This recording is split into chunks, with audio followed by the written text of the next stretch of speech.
be sure that at least you have some 4 to 5 of the line millimeters covering from the gingival margin and 1/3 of its size. you know, the height of the contour, right?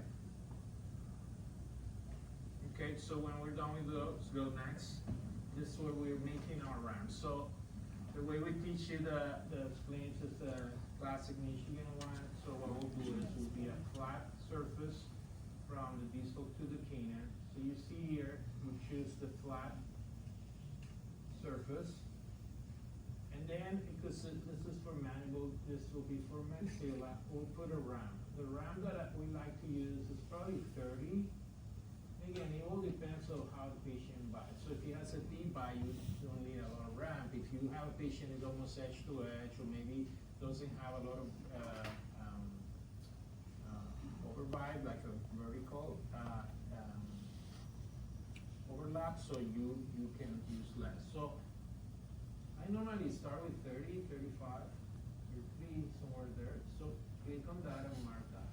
So now the software is creating on the anteriors this ramp, and on the posteriors will create a flat surface. The software is designed to basically create the splints without covering the tissue. But because we are adding tissue in the lingua, we'll need to smooth that process a little bit, and I'll explain in a second. See, it looks pretty thick, right? So the main goal here is we'll round all these surfaces first, and then we'll work in the occlusion. So the fastest way to do that, I call this like sausages. You see how sausages look? So I like to click on smooth. It's telling you that the design is a little bit thin here. Remember I told you we are violating the thickness, but in order, I don't want to open my patient more a lot. So we'll measure how thin is there, but I don't think it's too thin. So I prefer to have a splint on the second molar that's a little bit thin than open the patient more, okay? So if you click correct, it will correct it, but then the patient only will buy there, right? We'll add material there, so just say accept, you don't want to correct it, okay? So we'll go to the smoothing tool. This is, remember, the diameter of our waxing, so I will make it a little bit bigger, and then the strength maybe somewhere in the middle, and I'll start smoothing all this out, right? So we're getting away with the sausages, basically. Okay?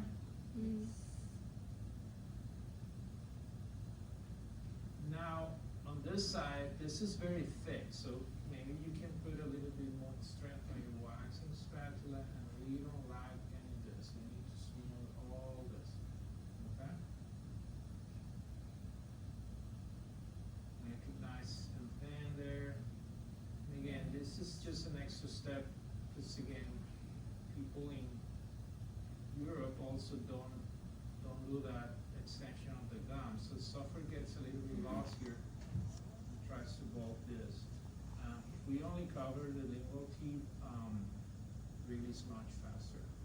Okay, so it's hard to see, but I'm smoothing this down, okay? Sometimes the cusp, I like them more round like this.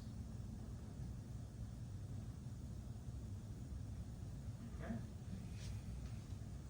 If you go too much, it will show, you see like that, it's showing that it's getting a little bit thin, so you be careful with this.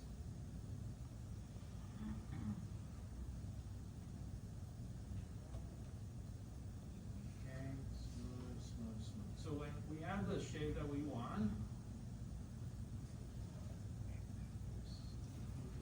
right there, and it's all smooth, now we'll work on the occlusion.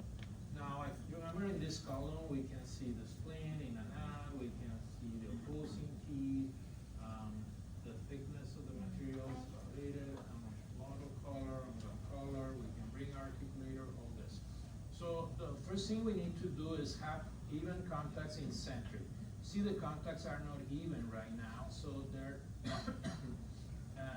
some different, you know, like here is probably the heaviest occlusion is between the canine and the molar there. So what we need to do is a few things. First, this is the articulator, so what it's doing is showing what we have right now. So don't worry too much about that, but I want you to lock the lateral movement. So here I'm just working, I'm locking these movements, and then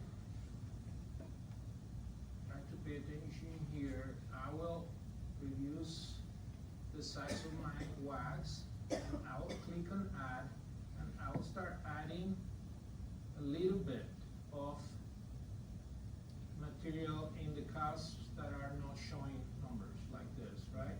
So just a little bit. Don't worry that you add maybe too much, because now we'll tell the software to make all my contacts even, okay? So at this point, I'm just adding something like this, maybe. Just be sure everything shows a little bit.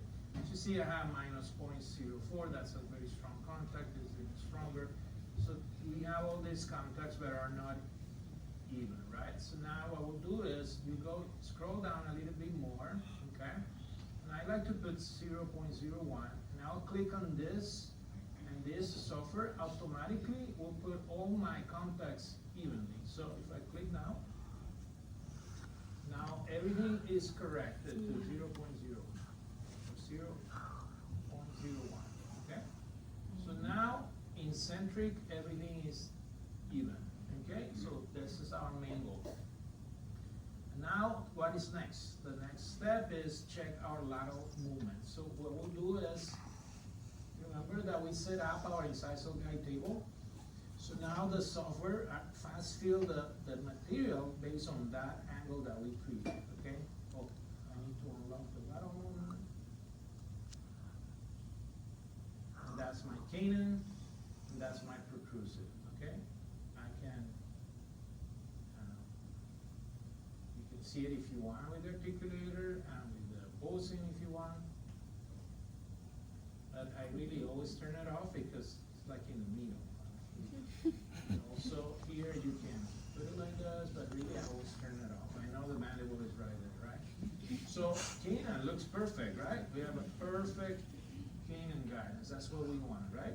And in protrusive, if you look here, the movements, these are the lines. So this is lateral excursions and black is protrusive, right? So our goal is what, right? We want to have some, maybe more contacts here. So this is like a video game now. You guys need to play with it. It's like a video game, and the goal is to create maybe a little bit more contacts there. So if you analyze maybe why this patient is not contacting there, maybe sometimes have some wearing on the lower anteriors, maybe on the posing. So what is better? We can create a more steep ramp, or maybe I can add more wax here, right? So this is nice. Some doctors like to add also canines, like a V shape here, like an add canine on protrusive too. You can try to do basically what you want. So in order to do this, again, we will just try to I add a little bit there, and we can play and see. See, now it's showing a little bit more. Yes. So the main goal is to try, in my opinion, at least to have contacts on the incisors, right? You can have as many as you want, right? We can maybe try to see if the centrals help on that. But this is like a video game. The goal is to get the contacts, right? And again, sometimes I add a little bit too much, because then when I process this, and I can adjust it in the patient mouth. So you want maybe more than that. Make sense? And I don't want to spend too much time here. I just want you guys to create those and be sure you have, let's say for today, at least 2. We can add more, but they try to be even. So if you do this, the next step is basically, if you're planning to do this, you see here, it's a little bit showing through. I normally like this flat, so if it looks like this, like a ramp, maybe we should try to smooth this surface more, right? We want to, I like the posterior like flat, I want this little thing. And then remember, we always have this nice tool that shows the thickness of our stand, right? So if I move it like this, see right here, the black line is the ideal thickness, okay, which is 1 millimeter. Here we are violating this like half, so maybe we should open a little bit this in this region, or maybe add it and then adjust that in the plane. Now Also notice that on the lingual surface is still very thick, in my opinion, like on this side. So you can grab the tool and smooth this surface more. You can also do it when you polish this, when you finish printing, you can take an acrylic burr and try to see how I'm reducing the thickness now. Look on this line there. So I'm trying to make it less thick on the lingual, because I don't like that. So we can, this is a tool that I love because it shows me if my stem is too thick. So especially on the lingual, if you put more strength, you can almost do it faster and more. See how I'm reducing the thickness? Can you guys see it? Mm-hmm. So again, we can go this and see the ideal thickness and where we want. Okay? So that's a great tool you guys should use. And then from there, turn these off. You can put the patient name or your name or whatever you want in there. And that's maybe a long name.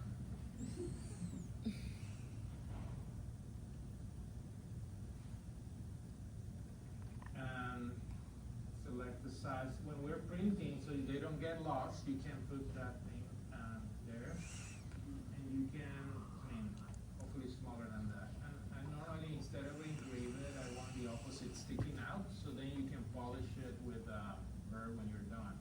But that helps us to identify who is who, so we don't use the wrong one, okay?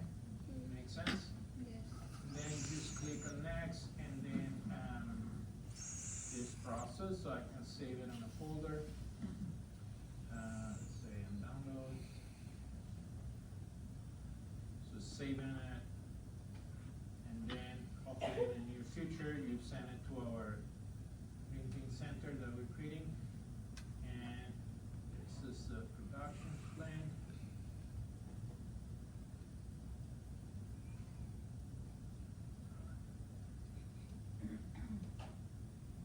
That's how it looks. Make sense? Mm-hmm.